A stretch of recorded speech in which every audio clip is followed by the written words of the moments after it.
Hey, it's your pal Mike Shea from Sly Flourish, here with another episode of Sly Flourish's Lazy DM Prep.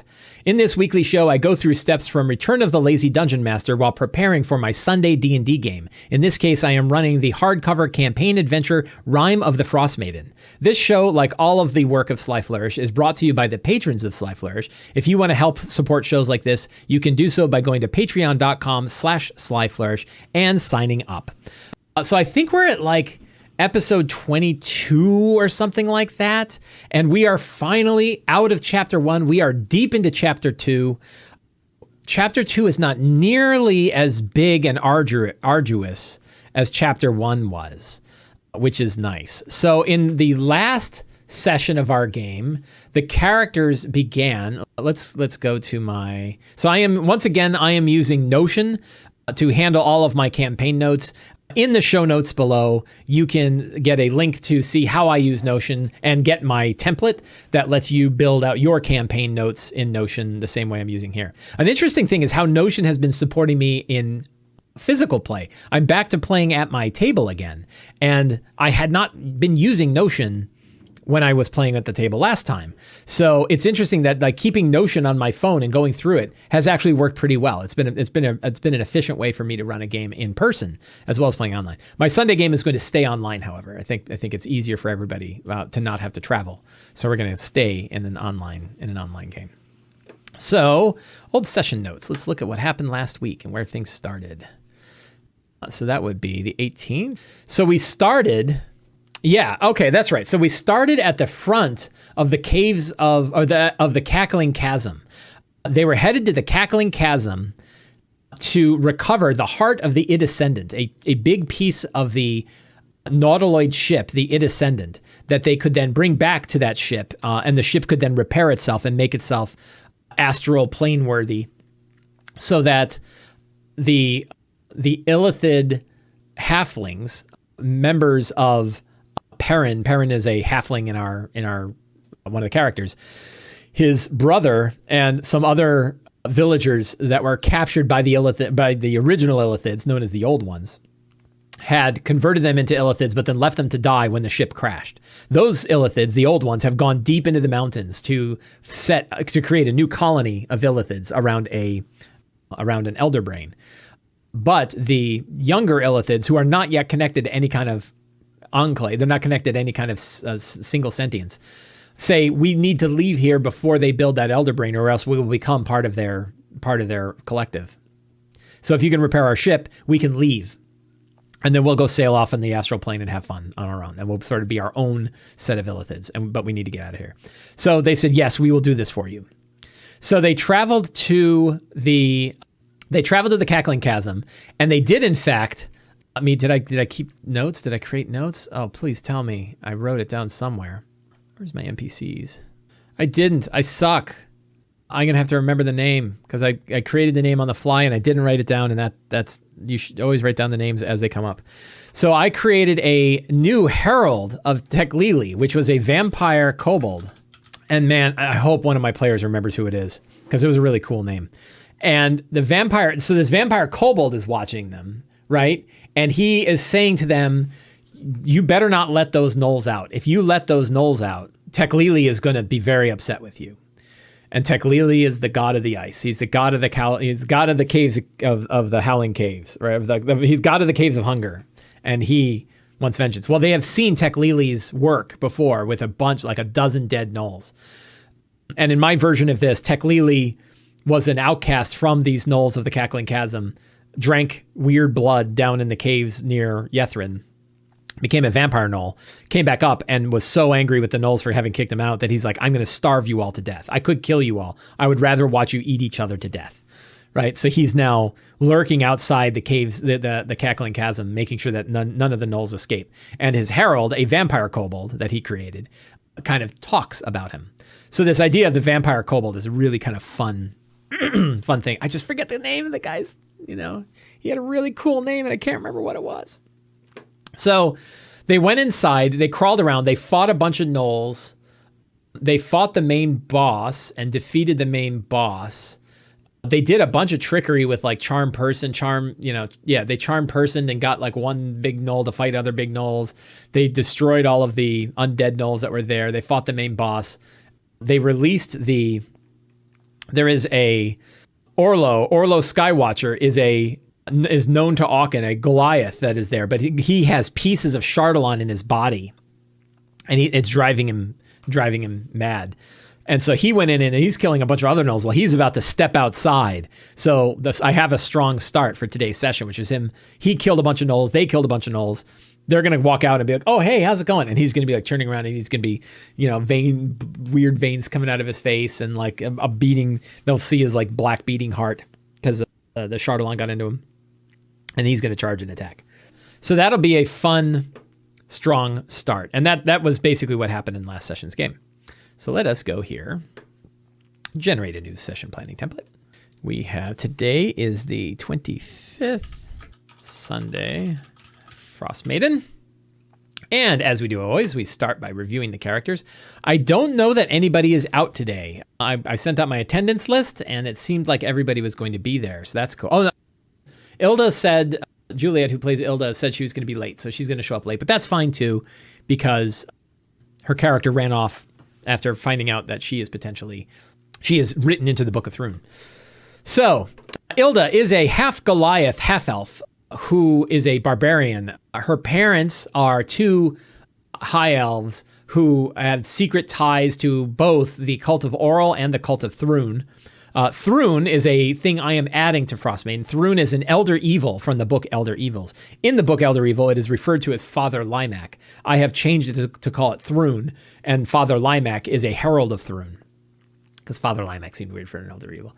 But it is a powerful, terrible creature that had come from the far realm. It was not aware of any existence of life until elves opened a portal between its world and theirs, and it suddenly saw life and needed to devour it. And it came through as this twisted, like giant, bloated locust creature thing that destroyed all kinds of stuff. The elves managed to trap it and imprison it in a prison of ice inside the mountains north of the Sword Coast, where it was imprisoned for many, many centuries until the Netherese came and got it.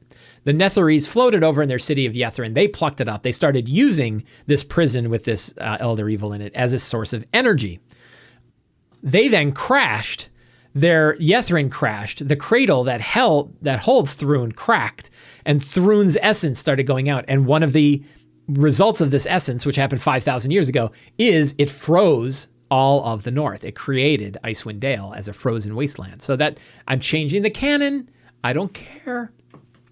And that adds into this whole thing. Thrune is down underneath the ice. So there are prophets and people who wrote about the books of Thrune. There are, lots of Thrune secrets. Anyway, there's a question of, is Ilda a member of the, what's her tie to Thrune, right? What is her connection to Thrune? There's some kind of connection there. She found pictures of herself in a book that was written over the past 5,000 years, right? Like they showed her, and she's like, why the hell am I in there? So we have Ilda. Aachen Dawncaller is a Goliath. He has seen nightmares of the structure underneath the ice. He is a Goliath of the Wormdune Crag Goliaths, and there could be time to meet, there could be good times to meet the Wormdune Crag Goliaths. That could be fun. We have Shadowhawk. Shadowhawk is now he was a drow, but now he is becoming an illithid. He has an illithid parasite that is now a symbiote that is in his head. He can now open his mouth and ethereal tendrils come out of his mouth and drain life out of people and give him hit points back. That is I took that from Van Richten's guide. It is one of the, what do they call the origin? Not an origin, but the things that kind of replace your race. His thing is doing that. And he's, the player's happy with it. He's like, yeah, that's cool. And it's not going to kill him. It says you and I are going to live a long life together. So that's really cool. He is, however, being hunted by the Knight's Kiss assassins. And I want to expose the fact that the Knight's Kiss assassins are aware of the fact that now he is no longer just a drow and is now an illithid, and they want to capture him, not kill him. Gorwen Alcazar is a secret member of the Grey Castle family here in the Sword Coast. He runs a merchant thing. He runs a bunch of pyramid schemes, and he is a trickster. He's a cleric of the trickster god. Lots of fun stuff there. He actually had somebody imprisoned against with false evidence because he's a bastard. Perrin Fat Rabbit is a halfling who had been picked up. He's kind of a conspiracy nut, but not because it's not true. He is a ranger. Lineage was the word, yeah. So we have a new lineage for Shadow, where he is essentially a vampire. I'm using the vampire lineage, but I'm using it as a mind flayer with mind flayer stuff rather than vampire stuff. Because if you look at the vampire, you can actually have a bunch of different kinds of vampire, and one of them is kind of mind flayery. So Perrin had been captured by the mind flayers and had been modified too, but it didn't seem like he has a symbiote in him. Although he's seen that there's like webworks, there's like networks in his, they started to, and he's got like weird veins in his, and sometimes he sees things. And his brother had been turned into an illithid, and that's why they're trying to get rid of they're trying to get the Descendant to work, and so he can fly out there. We have Candle in the Dark. Candle is a Tabaxi rogue, former agent of the Xanathar back in Waterdeep, back in Skullport. He and his family are on the run and being hunted by an assassin named Shakar Ballard. And the Ebonheart. Ebonheart's the name of a Dracolich too, isn't it? Shakar Ballard the Ebonheart. The caller for that is Gygaz Greenhood. So that is, I don't know what I'm going to do with this angle. I got a lot of threads, and I don't know how I'm going to yank on them yet. So that's tricky.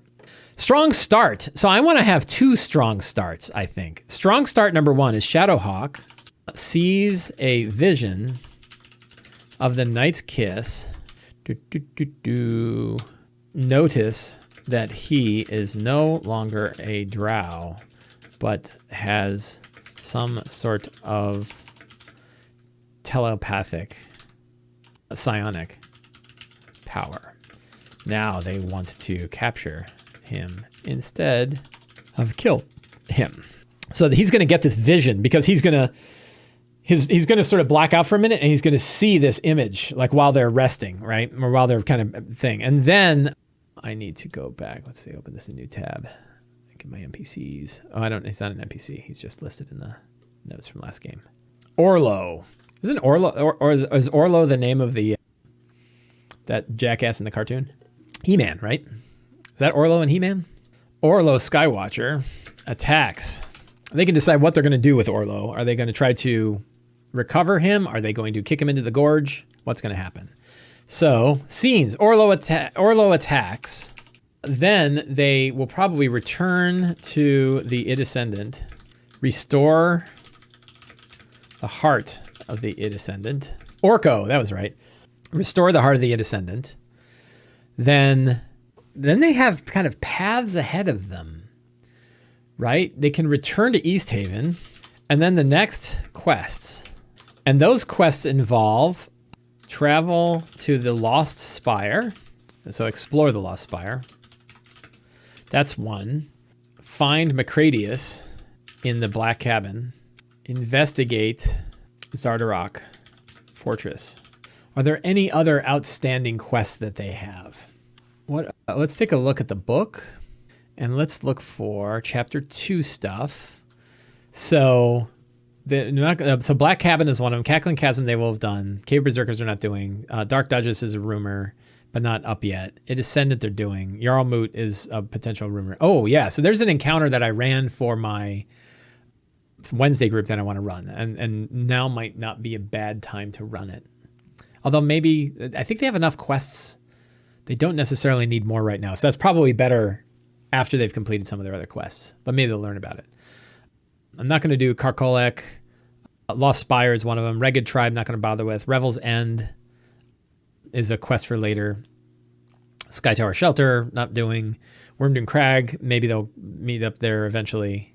So I guess those are all of them. So yeah, the next big quests are Black Cabin, the Lost Spire, and Zardarok. Right? Sunblight Fortress? Is that what it's called? Is that the name of this place? What is this place? Zardarok's Fortress, they just call it. We'll call it Sunblight Fortress or Zardarok Fortress.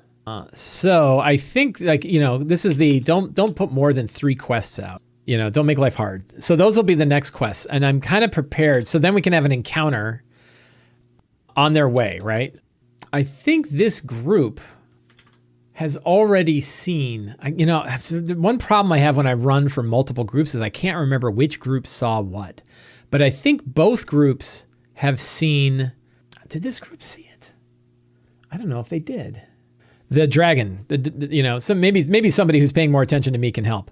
Did the dragon show up? Have I already done the encounter where the white dragon shows up after having eaten a Yeti? I can't remember if I did that one. Because if not, that was a great encounter. So we have an encounter. I am running online for this one. So is there an encounter or something that they could run into? We have sort of 3 different places that after returning to the Ascendant, we could have an encounter along the way there. And I could just roll randomly. Maybe I'll just roll randomly and see where it goes, right? Or we'll take a look at our secrets and see, like, do I want to put an encounter there? But basically, you have an encounter between them going from the Cackling Chasm back to, from Cackling Chasm. Did they let a null free too? I think they did. I think they let a null free, and they're going to find, I think they're going to see, when they return to the Ascendant, I think they're going to see Teklili throw a head and spinal cord of, not cords, CRD, of the null who escaped, and then flee. And then he doesn't flee. What does he turn into? What would a null, what flying a beast would a null turn into? I've already had kobolds turn into sturges. So he can obviously turn into a great big hyena. What's like a flying version of a hyena? Vultures? He could turn into a huge vulture. Bats are too vampire-y. I want something a little different than bats. Varghouls, heads. That's pretty cool. So that's going to happen on their way back to the Ascendant. Then they restore there. Then they return. We could have a random encounter here as they return to East Haven. I guess we could just do this here. Then what happens in East Haven? So they get the book of Dazan. Dazan's book and stuff. And then they choose their next course of action. Explore the Spire, find Macradius, investigate Sunblight Fortress. And then when they go on their way, we have another random encounter. And I don't know which one I will put there. I have a few encounters that I really want to run. So what secrets and clues could come up? So we'll start with secrets and clues that are around the Ascendant. We could say the old ones traveled deep into the Underdark to establish a new colony with an Elder Brain. The Knight's Kiss and their house, I think it's House Zalaran. I think he's House Zalaran. Let's find out. So Shadowhawk, he's from House Zalaran. Yeah. And their House Zalaran masters want Shadowhawk captured, not killed. So we have that. What other? So there's the whole Shakar Ballard. I don't know how the Shakar Ballard thing is going to come to a head. That's the assassin. That's Candle's family and stuff. Probably I'm going to find just like the right time for Shakar Ballard to show up. Any other secrets that are going on around there? Not that I can think of. So then we have other secrets. A creature named Anjuk. Where is it? Angajuk knows the way to the hidden island of Grimskull. Angajuk can be summoned with a bell hanging from a scaffold near the edge of the Sea of Moving Ice. The bell is missing. It was stolen by pirates from the Dark Duchess. The Dark Duchess lies frozen on the shores of the Sea of Moving Ice to the east. On the eastern shores. The eastern shores of the Sea of Moving Ice. This is, so the nice thing about these secrets, these are all the secrets that tie together pretty much everything in chapter 2 and then have the hooks out to later chapters. And I'm kind of getting these down. I don't know which secrets I'm going to need today, right? So we're going to have to figure that, because it's like if they go for the Zardarok thing, there's a whole bunch of Zardarok secrets. But I don't know that I'm going to bother to work those up until I know that they're heading there, which is the whole like Zardarok and his the woman that he's trying to marry and his sons and all that kind of nonsense. So what else? What is the name of the Gant? Is that his name? The member of the Arcane Brotherhood. Rendhollow.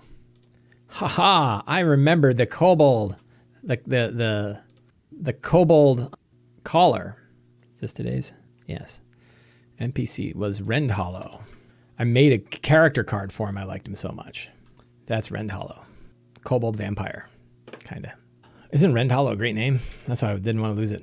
So let's see. Oh, but I failed in the thing I was looking for, which was Arcane Brotherhood. So in the Arcane Valish Gant, right? So Valish Gant. What is Valish Gant now? Spent more time studying the weird power under the ice than anyone. He is imprisoned at Revel's End, right? So you have a guy who has a lot of information about a lot of things. A huge bird has been seen flying to and from, flying out over the sea of moving ice. Something had mounted it. Something was riding it. The problem is that like that can get caught up with the dragon. What other? So let's look at the other Chapter 2 quest things. So the Bell, I've got something. Black Cabin done. Cackling Chasm done. Cave of Berserkers not bothering. Dark Duchess done. It Ascendant done. Yarlmoot. So a circle of huge thrones stands upon a hill called Yarlmoot.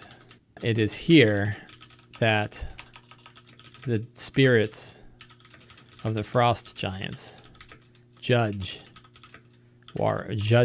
their followers. A powerful treasure lies underneath, one that can shake the very glaciers, one that can shatter the very glaciers of Icewind Dale.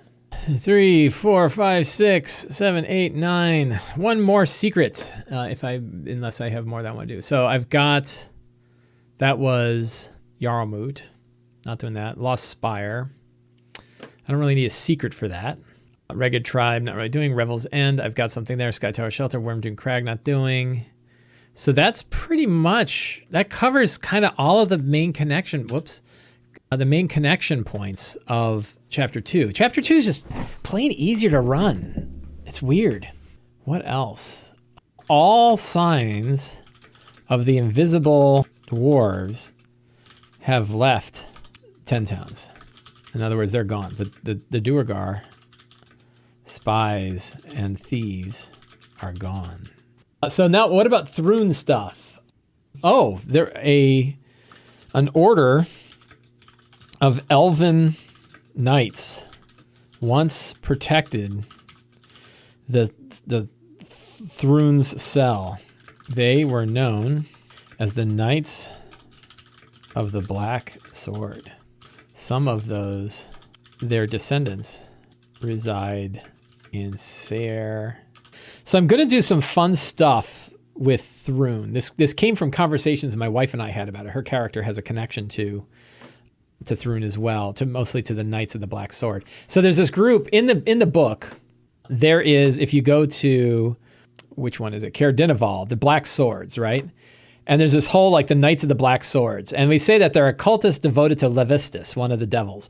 I'm changing this around, right? And the nice thing about stuff like this is you can sort of change it around. So what I'm doing is that essentially what we have, this is some Thrune history. In fact, why don't we write it up in my Thrune notes? I'll go back and go to here. Go find Thrune. NPC, Thrune. Open up this page. Got lots of stuff there. There's a picture of Thrune. Hey, he's a pretty dude, right? Giant mantis, fat mantis. A mode of flesh thought given flesh and form. Thrune is not of this world, dwells in icy prison, awaiting a time when the world will be right for his coming. At this age of freezing darkness draws near, his brood begins to appear, stalking the wastes in preparation for his reign. If he is released from his prison, the entire world will be covered in a deadly glacier, removed from light and hope for all time, imprisoned somewhere in the spine of the world, and with a collar held beneath the stone of Dugan's Hole. Lots of lore, which I stole directly from. So there's a bunch of lore that I stole directly from Elder Evil, and I just replaced Thrune with, hey, my mom is here. Hi, Mom. How are you? So I took it all from Elder Evil, but now I'm changing some of the things. So what is it? Tens of thousands of years ago, the elves drew Thrune into the world. We're just gonna make some bullet points on this, right? I'm lazy. I'm too lazy for sentences. Tens of thousands of years ago, the elves drew Thrune into the world. Realizing their mistake, they imprisoned him and buried him in the mountains, now known as the spine of the world. 5,000-ish years ago, around 5,000 years ago, the Netherese. Oh, yeah, one other thing. An order of knights, of elven knights was established, known as the Knights of the Black Sword. Their sole goal was to guard and protect the prison of Thrune. Around 5,000 years ago, the Netherese became aware of Thrune. They came with their floating city and approached the knights. They offered the knights, they offered a choice. They offered three choices. Leave now and never come back. Stay with us and protect Thrune's cell. I think we're calling it the cradle. Within or die. So the Netherese came, and they came with an overwhelming force. They came in with their floating city and with an overwhelming force. And with an overwhelming force approached the knights. They offered three choices. Leave now and never come back. Stay with us, join us, and protect Thrune's cradle within Yethrin. And protect Thrune's cradle within Yethrin, or die right here. And roughly a third of each of the knights chose each of those. A third left their charge and became disgraced. I don't know how to spell disgraced. Hey, spell checker. Another third chose the lesser evil of continuing their protection aboard Yethrin under the charge of the Nether. So they, and then another third died at the hands of the Nether archmages. That is one big ass bullet. Then, after a few hundred years, the empire of the Netherese fell because of the whole Mistral. Mistral destroyed the weave. Yethrin fell out of the sky and crashed to the temperate earth. Now, I can't spell. The cradle of Thrune cracked, and Thrune's energy began to leak. Essence, Thrune's blood, right? The blood is the life. Began to leak. Icewind Dale began to freeze, and the glacier, the Reged, buried Yethrin. Those knights, some of the descendants of the knights who left, formed a society of their namesake in Caer Dineval. And I think a secret, and we'll add it to our secrets, because this is a cool one, is that Ilda's father, what is Ilda's father's name? I have so many NPCs now. Eamon Malicent. No, that's Ilda's mother. Who's Ilda's father? No, I have that right. Aemon is Ilda's father. Member of the Swords of the Knights of the Black Swords. Former member of the children of Orlo. Thrall to Father Limac, the Collar of Thrun. So that's Father Limac, Herald of Thrun. You can see how like building the web work of pages inside Notion is so much fun to do, right? Having all these interconnections of NPCs and stuff. He's a creepy bloke, that guy. So, in the notes, Ilda's father, Aemon, a member of the Knights of the Black Sword, the Guardians of Thrun. Aemon has moved to the Citadel at Caer Dineval. Cool. So, we could have a little personal quest here. What if we have a letter to Ilda from Aemon? Dearest Ilda, I know you and I have not what? What would he say? He's a pompous ass. Writing to his daughter. Seen things the same way for some time. I have moved from our home in Targos to join some friends of mine in the Citadel at Caer Dineval. I ask that you visit me here, and I can explain I can answer many of the questions that no doubt plague you. Your father, Aemon, embossed a symbol of an elven rune with a black sword over the top of it. So this can be sort of a quest, sort of a character quest that she could go there and visit her father and learn more and maybe see Father Limac. And what does he want? So Aemon thinks that his daughter is the key. Well, so it's an interesting thing. So the Knights of the Black Sword originally formed to protect Thrun, the cell of Thrun, but a group of them kind of betrayed their order and separated. P.S. You have an essence of a fat elder death locust inside you. Yeah, that'd be pretty funny. So I think that the Collar of Limac, the Collar of Father Limac, the Collar of Thrun, the Herald of Thrun, definitely wants Thrun to be released. And I think that they believe that Ilda could potentially be the key to becoming a new Knight of the Black Sword and can ensure that Thrun does not escape. Or she could be the very one to release him, right?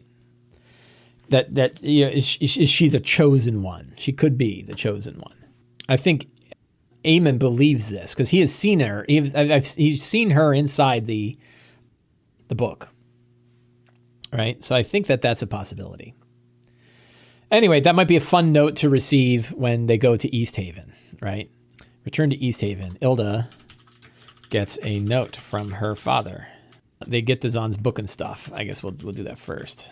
And of course, the danger of this is like, hey, look, more subquests, right? But I think it's fine. Now I don't feel so bad. Like, I think we're cool there. Fantastic locations. So how many different random areas do I potentially have? We've got traveling back from... So I think here we're going to see the Teklili's killing ground. Only Teklili will be there.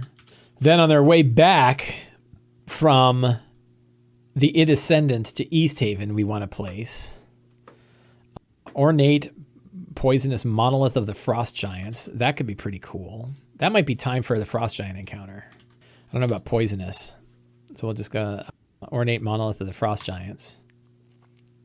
Top an icy hill. So that gets them from... Those are the two. And then we'll do a third location that would be from East Haven to wherever they're going after that. Buried Marble Cairn to Umberlee. That's kind of cool. I love this boy. This Icewind Dale random monument generator. That pays its value every time I use it. Who is Umberlee? Let's do some Umberlee research. Umberlee's the bitch queen. Yeah. I don't think we're going to do Umberlee. What'll be another cool god? Why would there be a bitch queen monument way out here. Let's go to our, where are the gods? Are the gods in the back? Gods of the multiverse. So we have Orlo, Azuth, god of wizards, Bane, god of tyranny, Bathsheba, goddess of misfortune, Baal, Shantae, Cyric, Denir, Eldath, Gond, Helm, Ilmater, Kalimvor, Lathander, Liara, Lovitar, Malar. How about Malar? Yeah, let's do that. That's a good one.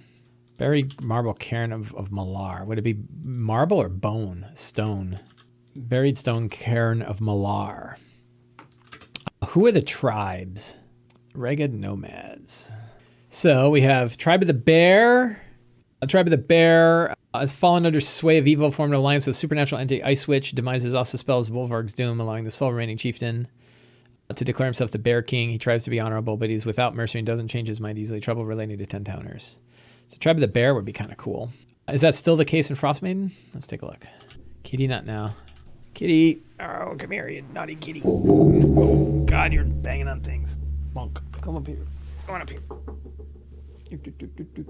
Come on. Oh, you're just going to scratch down there? You don't want to show off? Can everybody hear me okay? Cat bang the mic. Cave of the Berserkers. I wonder if I'll use this section. This could be kind of fun. I look at it. This could be kind of a fun little side quest thing here. So maybe we'll, I don't know. I might not want to throw away the cave of the Berserkers thing because it could be kind of cool. And maybe it's a ornate, let's see, buried stone cairn of Mal with inlaid with Chardalon. Tracks to the cave of the bear. It could be a little side quest maybe. So many side quests. The question is why? Like, what do they get by going here? I don't know. Anyway, so yeah, I like that idea, though. There's some other place they see. Monsters. We have Chardalon Berserker. We have... Maybe it's time to face some vampire spawn? Maybe when they're at the hill? Let's take a look at what a Kobold Vampire looks like. Kobold Vampire spawn. Challenge rating 3. 39 hit points. They can only bite? That's lame. Lame for challenge rating 3. Oh, they have pack tactics. That's nice. What if we made them vampire spawn with pack tactics? One attack for 10 damage at challenge rating 3 is weak. Weak. Man. Wizards of the Coast hates vampires because all their vampires are weak. Yeah, so this is better. So there are 6 5th level characters. That's 30. Half of that is 15. They should be able to take on 3 vampire spawns. And that would be on the edge of deadly. And that's probably about right because 6 is pretty high. So I think we will have Kobold Vampire spawn. Maybe. I might do that. Any other, as we look through the scenes, any other good spots? Well, we're going to roll some random stuff. All the characters have magical weapons at this point. All the characters that need a magic weapon have one. Random encounter. We'll just kind of roll that and see. Well, I guess we could roll it right now and see, right? Let's get a couple of random encounters. I definitely want to have this scene where they meet an old... I'm probably going to save it for later. I definitely want to have a scene where they run into an old frost giant on his mammoth that are heading to Jarlmut. I ran that encounter for my Wednesday game. And it was really fun, so I want to run it here too. Oh, we're going to roll some random encounters. Nah, pack tactics is fine. They'll be fine. It's all fine. Balance is they'll be good. I'm also going to add necrotic damage onto their attacks because I like it. I want to scare them. Since it's 3 to 6, 6 characters, 3 monsters, they're so, it's going to be pretty easy. So random wilderness encounter. Let's roll a couple times. I got an 18 and a 5. 5 is an ice troll. They already fought an ice troll. 18 are huge. So they could meet some bear tribe folk. That would kind of make sense. And that could be tribal warriors. It could also be a werebear. That'd be kind of cool if things go badly. And they're oral worshippers, right? That'd be cool. I think that's probably fine. Let me just roll a couple other times, see what I get. 14, 19. A Goliath party. That would be pretty cool. Because they could be followers of Wormdune Crag. Where is Wormdune Crag? Do I have a map in here somewhere? There it is. Chapter 2. Okay, there we go. So Wormdude Crag is way southeast, but we can move it wherever we want. So we could move it to like not far from the Cackling Chasm, or maybe, we could kind of move it wherever we want because these things are kind of far out. So we'll figure that out. Treasure. Is there any treasure that they need to have? Yes. So they get access to the treasure that Dazan had. And so we can get a couple of magical things. Let's just roll some randomly and see what we get. But I think like a wand of magic detection. I don't know if they already got that.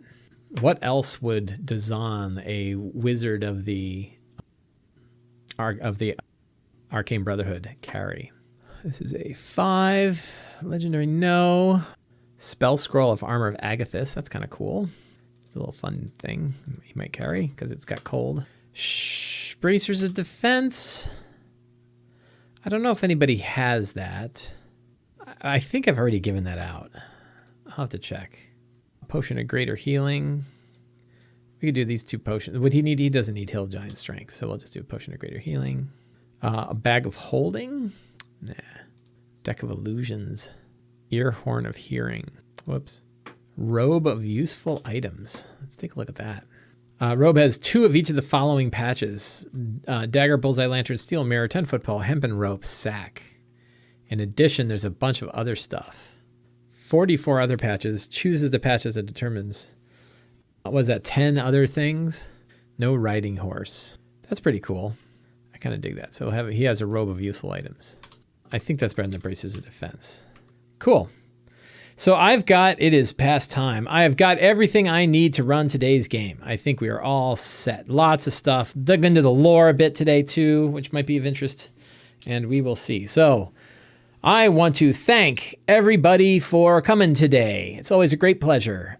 If you want to help me out, if you enjoyed this show and you want to help me out, there are 4 things you can do. 1, you can subscribe to me on YouTube. 2, you can subscribe to the Sly Flourish newsletter. 3, you can support me on Patreon by going to patreon.com/slyflourish and signing up. And 4, you can pick up my books, Return of the Lazy Dungeon Master or the Lazy DM's Workbook. So I want to thank everybody for coming today. Always a great pleasure. Have a great day, and we'll see you next week.